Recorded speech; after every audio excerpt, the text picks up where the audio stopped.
Hi everyone, my name's Asha Andersen and I'm here today with David Korowicz. We invited David to have a conversation today. He's working on understanding large-scale systems risk and supporting policy and societal responses. He's a systems thinker, a physicist, and a human systems ecologist, interested in challenges to our society arising from the transformation of risk. David, we're really grateful for you joining us today, all the way from Dublin, and I'm here at Whangaroa in the far north of New Zealand. Welcome, David. A pleasure to join you, Asha. So many people are questioning the actions of their governments in dealing with this COVID-19 pandemic. They can see further crises and harm has been created through some of the measures that have been taken. Economic collapse, breakdown of social cohesion, rights violations, increased poverty as people go out of business, misinformation in the media and official narratives, and all this has resulted in an erosion of trusts in governments around the world. Given this situation, how do you see the role of governments going forward? I think one of the ideas we've grown up with living in a stable world, it's been predictable. So recessions, and then it bounces back and growth returns, technology changes, culture changes, but behind that has been a very stable system. So when we say, I need to go to the supermarket tomorrow, there's a whole range of conditions behind that, not just the just-in-time supply chains to the supermarket, the fact that the grid is working, that you can give a piece of plastic and you wipe it over a machine, a signal bounces to your bank through communications networks, and that's just going to the supermarket tomorrow. We've lived in a world where things have been relatively predictable. So things that we take for granted, like sanitation or antibiotics, were once kind of miracles. They absolutely transformed our societies.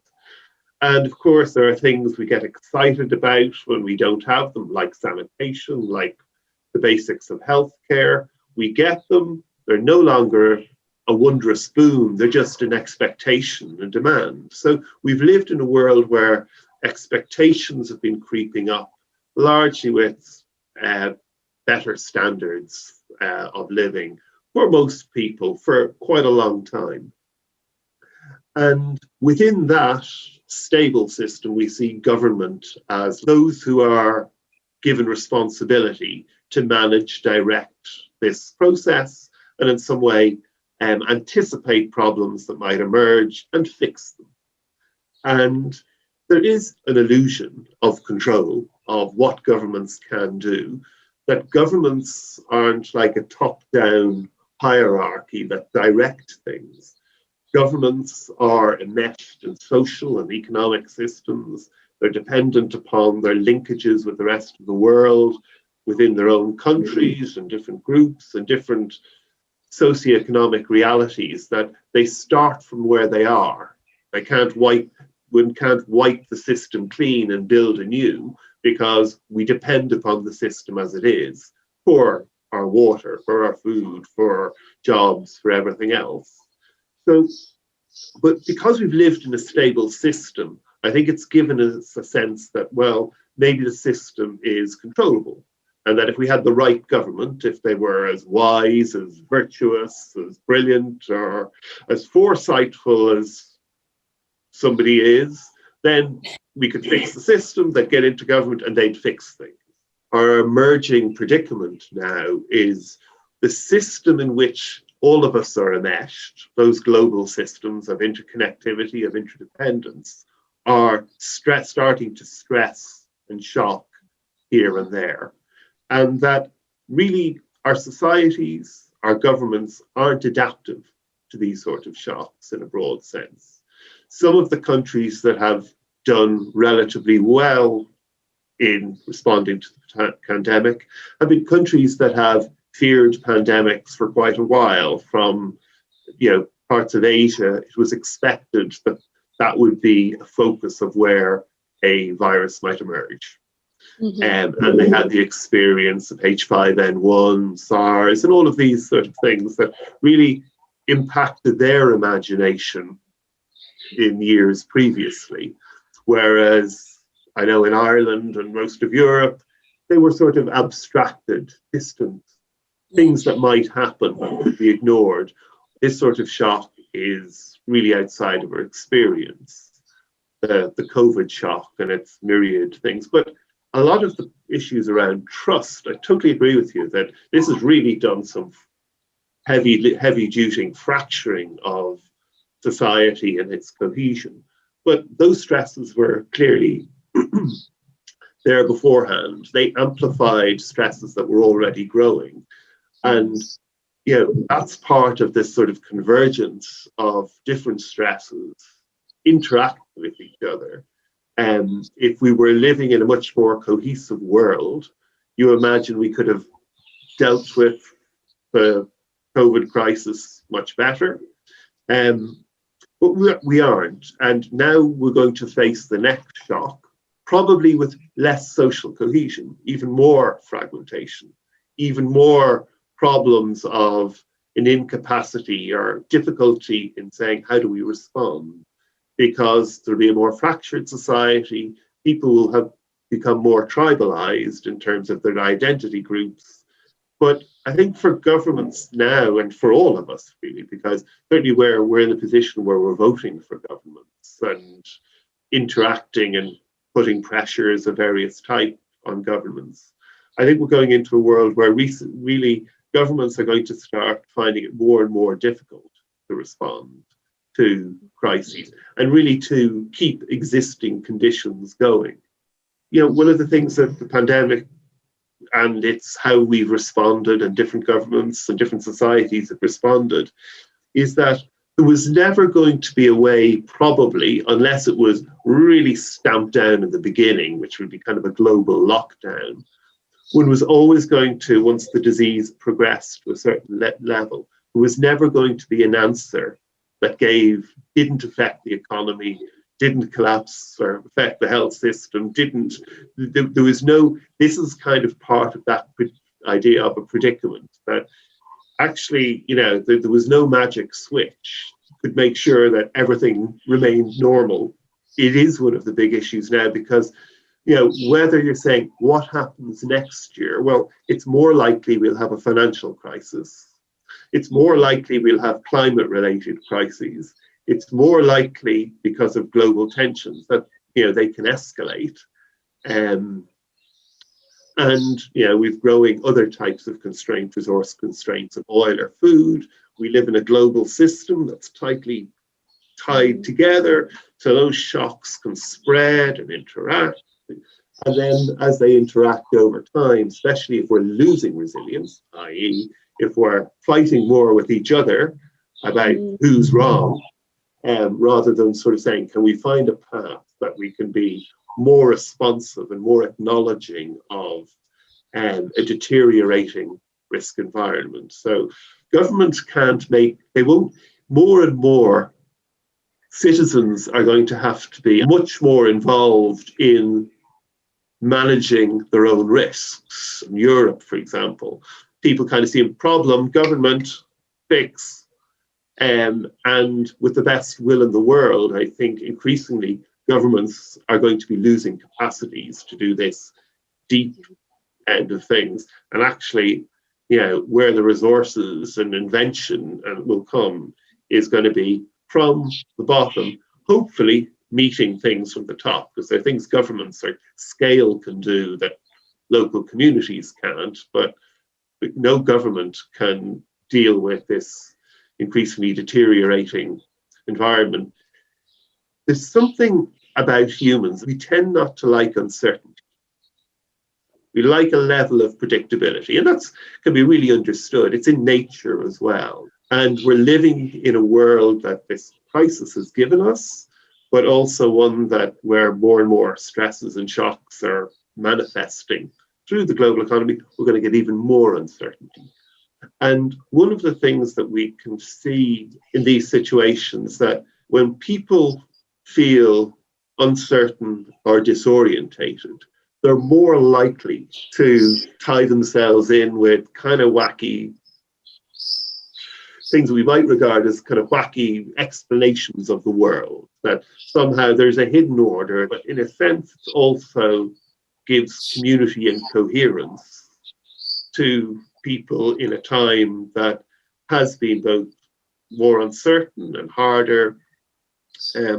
If we talk about societal governance, which is where we all are part of, it's not just the government, it's the local council, the transition initiatives. That's going to be one of the big things. We're going to have to find a way to ameliorate those stresses. Yeah. Oh, thank you. Yeah. A few things do come to mind.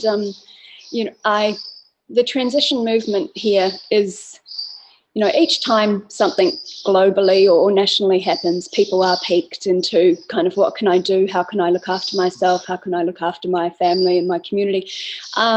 Just before the lockdown, all of the garden centres were completely wiped out of all of their supplies and seedlings and everything. People were planting their gardens. It really was a trigger for people to think about those things, and in absence of that certainty, of being able to go to the supermarket and have all those supply chains there and have everything functioning. So it was quite an immediate response that people kind of, that they felt. And I can see, in many of our discussions, this real grassroots movement and a shift towards, well, we need to stay centred on our values. And that's where the issue of government comes into play, is that the values are not there anymore. And so people are kind of gravitating towards their neighbours and their friends and the people in their community where they can actually hold those values. And, so I see things like citizens' assemblies, those kind of citizen grassroots movements coming up to hopefully meet, a new kind of governance, a more collaborative, kind of informed, locally informed. I get a sense that's where we're heading here in New Zealand, although we have a very large central government, but there's a localism, a movement of localism that's really coming back. Do you have any thoughts on how people can respond proactively to some of these challenges? Well, one is, I think that sort of, as I said, transition initiatives are a great departure point for all of this. When I think of people who I know who are involved in transition initiatives or eco-villages, they're several steps ahead of a lot of the population. And you might feel that the government is not reflecting your values. At the same time, you live in a society of all sorts of people. And people, can make decisions that, they're doing it on their terms with the best intentions, even though you might see contradictions or whatever. So part of your security, even as a local community, is recognizing that, all of those people out there who I may not share all sorts of very close connections with in terms of values or expertise or life choices, their security is very relevant to you. And when we think through these things, one of the things is saying, okay, there's various levels. You can say, how do we do this better as a community? But as somebody with several steps ahead of the rest of society, is also to look out and say, how can I help? Or how can we help? The thing about, again, uncertainty and crisis, people can sometimes shrivel up into their in-groups. You know what I mean? It's like, oh, they're all crazy out there, they're all mad, or they're all bad, and I know my own, these are good people. So, and that again, it's part of human behavior. That sort of fear thing is to pull in. And we're so interdependent, and we will be, those around us are going to be incredibly important for our welfare and security outside of our own groups, across New Zealand, in the New Zealand government, in other communities, people who you mightn't share a lot with, but you're going to be better off if they're better off in terms of preparedness and security. What could you give to those suburban mums and dads in Auckland who've got a big fright and yeah, they've heard of a bit of climate change things, but they also know, hey, but I need to work and I need to drive, and they're enmeshed in their social world. Is there something for the doors opening where transition initiatives could offer something, and not sort of saying we are this, but more saying, hey, we can help if you want it, because the big things are going to be food, water, nature, and society. Yeah. It's the basics. And then in a time of uncertainty, the thing you want to give people is not saying we're doomed or we're screwed, though in many ways I think we are. But you sort of say, okay, we've got huge problems. Here's what we need to do. Now, it's not everything we need to do, but I'm talking to policymakers, and I learned long ago, you don't go into a room and tell people, this is why we're totally screwed, and we're not getting out of this. This is the process we have to go through because we're too big, too complex, too many constraints, both environmental and within the system, and they are going to start interacting more and more. The tradition, you tell government this or policymakers this, and they're supposed to go off and do something to fix it. And you realize, actually, mostly they're just ordinary people who haven't really thought about all of this. And it's kind of frightening for them. And they mightn't be able to process it in a meeting. And they're of the culture from which they come, which is one that you kind of, everything says everything bad will happen in 50 years, after 50 years.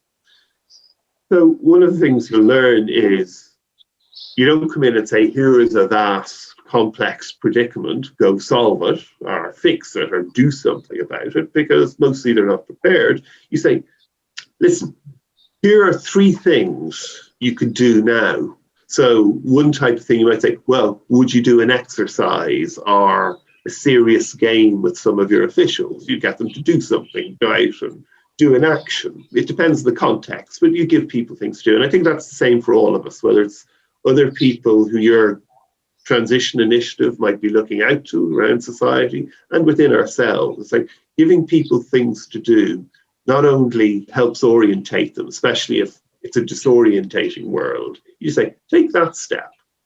You're not fixing everything. You're taking that step, and that step, and they will help you. And then we can all work together and see how we do better steps. And the other thing is, when people have a focus of something to do, they're less inclined to be gnawing away at their own psyche, getting more and more freaked out about their own impotence in the face of it. Potentially you have a huge role to play in all of this, but it's kind of the role that looks out, as well as looks within your own community. Absolutely, and I completely agree. My own personal philosophy is to approach things in a non-fear-based way. And we, transition towns, I think one of the key messages that we share here as a group is diversity is the superpower.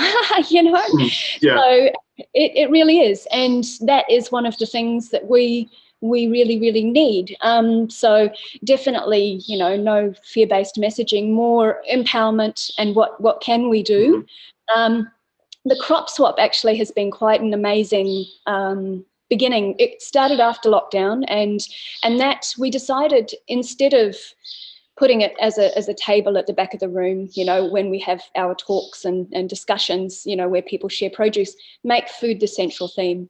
And then that community and other discussions develop around that, because we all share food in common, and I really feel that that's a way forward. It's a neutral way forward that can bring people together while addressing that need and that potential, increase of need, which we're likely to see. So that's, I feel, a way to cut through a lot of, a lot of the other messages, because it's such a relevant thing to us all. So, and in terms of values, I was really kind of, I suppose, referring more to the values of freedom, and personal sovereignty, and some of those values that are being a bit encroached on in this time. Yeah.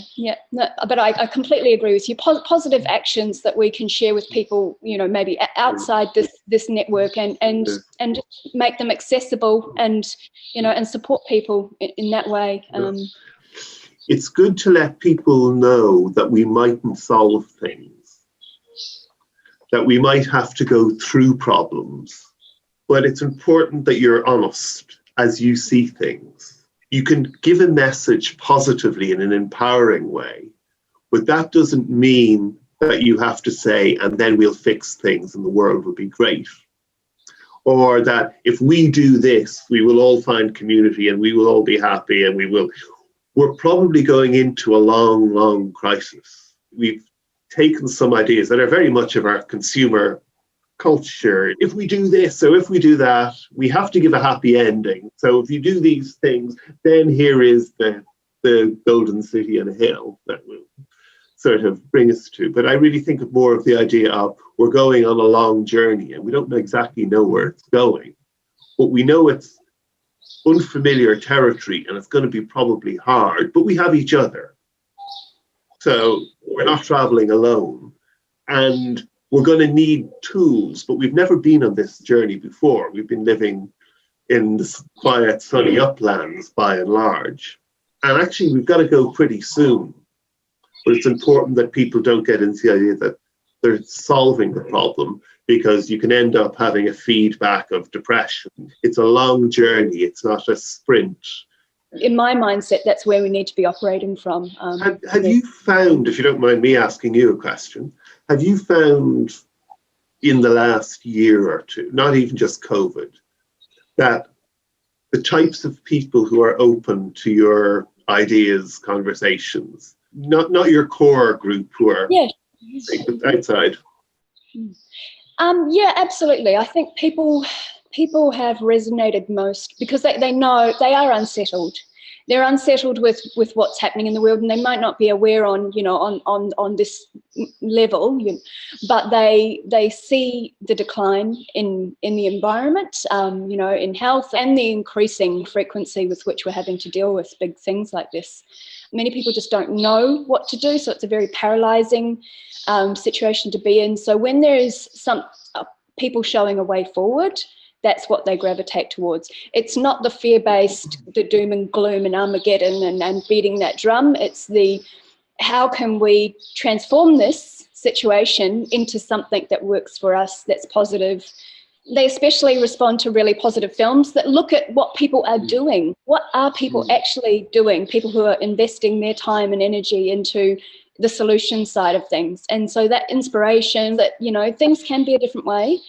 We just have to reimagine them. So, yeah, there's definitely, I think, an increasing appetite for how can we do this? How can we figure this out? Can you help them?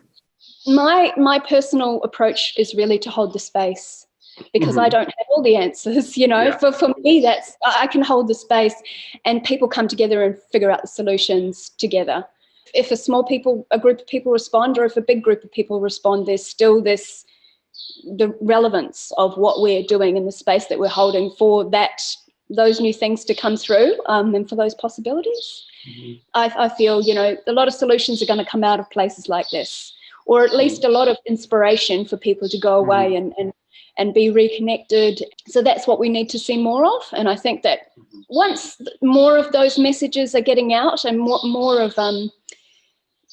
of those solutions, workable solutions, are being demonstrated, it attracts people, because that's when you're in a state of uncertainty and you've got options, well, you're going to go with the one that is, is looking to the future, that's a pathway for you forward, that's positive.